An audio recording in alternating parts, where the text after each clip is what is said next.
NDA ગઠબંધને seat sharing જાહેર કરી દીધું છે. કોને કેટલી સીટ મળશે એ બધી જાહેરાત કરી છે.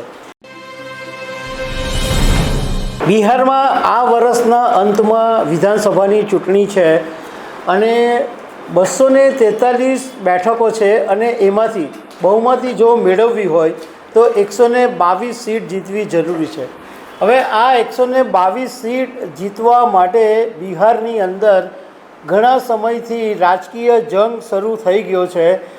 એનડીએ એટલે ભાજપ જેડીયુને જે ગઠબંધન છે એ, અને બીજી તરફ મહાગઠબંધન કોંગ્રેસ આરજેડી, એ બધા ભેગા થઈને બધા પોતપોતાની રીતના ચોકઠા ગોઠવી રહ્યા છે. રાહુલ ગાંધી પણ હમણાં બિહારની અંદર રેલી કરી રહ્યા છે.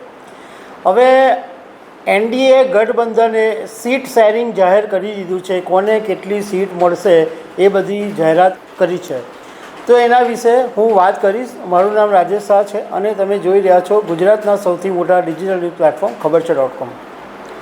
2025ના અંતની અંદર બિહારમાં વિધાનસભાની ચૂંટણી આવી રહી છે અને બિહાર એક એવું રાજ્ય છે કે ત્યાં જાત જાતના ખેલ કરવા પડે છે.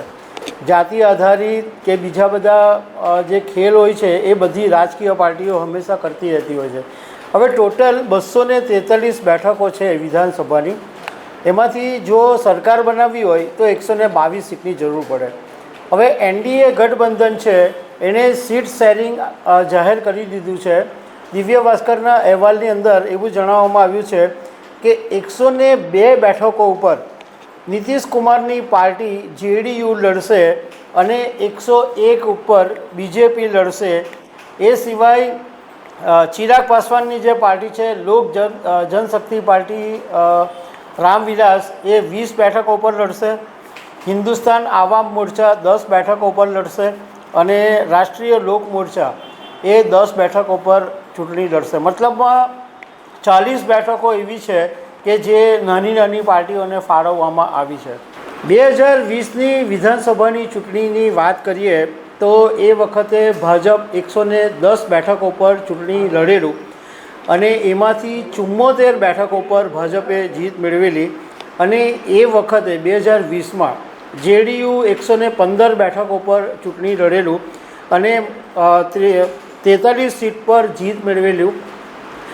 હિન્દુસ્તાન આવામ મોરચા 4 બેઠકો પરથી લડેલું અને 4 પર જીત મેળવેલું. અને તે વખતે એક બીજી પાર્ટી હતી વીઆઈપી કરીને, એમાં એ 11 બેઠકો પર ચૂંટણી લડેલું અને એમાંથી 4 બેઠકો જીતેલું. પછી વીઆઈપી જે પાર્ટી છે એ એનડીએ છોડી અને મહાગઠબંધનમાં ચાલી ગઈ છે.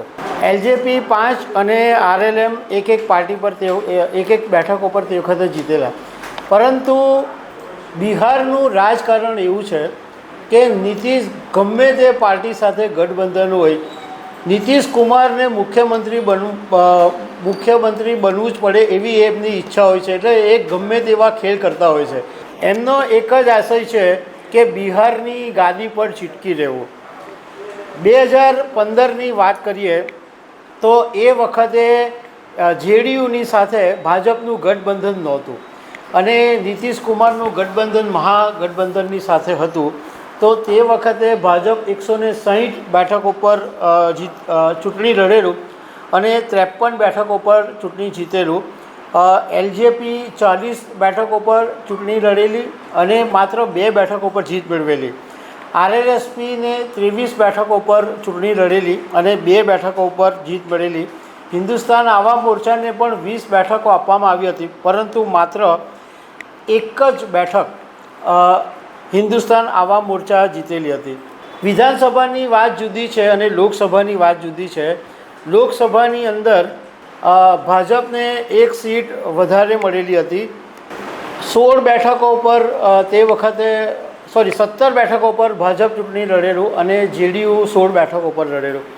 હવે 2015ની વાત કરીએ તો એનડીએને તે વખતે 243 બેઠકોમાંથી માત્ર 58 સીટ મળેલી અને મહાગઠબંધન એટલે જેડીયુ આરજેડી એ બધા ભેગા મળીને 178 બેઠક જીતી અને સરકાર બનાવેલી. પરંતુ નીતિશ કુમાર ઉથલ પાથલ માટે જાણીતા છે અને અત્યારે રાહુલ ગાંધી એકદમ ફોર્મમાં છે અને બિહારની અંદર વોટ ચોરીનો આરોપ મૂકીને એક મોટી રેલી કાઢી રહ્યા છે. એટલે આ વખતે બિહારની ચૂંટણી થોડી ઇન્ટરેસ્ટિંગ બનવાની છે, કારણ કે લાલુ પ્રસાદ યાદવના પુત્ર તેજસ્વી યાદવનું જોર બિહારની અંદર વધી રહ્યું છે. તો દર્શક મિત્રો, આવી અનેક વાતો સાથે અમે તમને મળતા રહીશું. Thank you very much.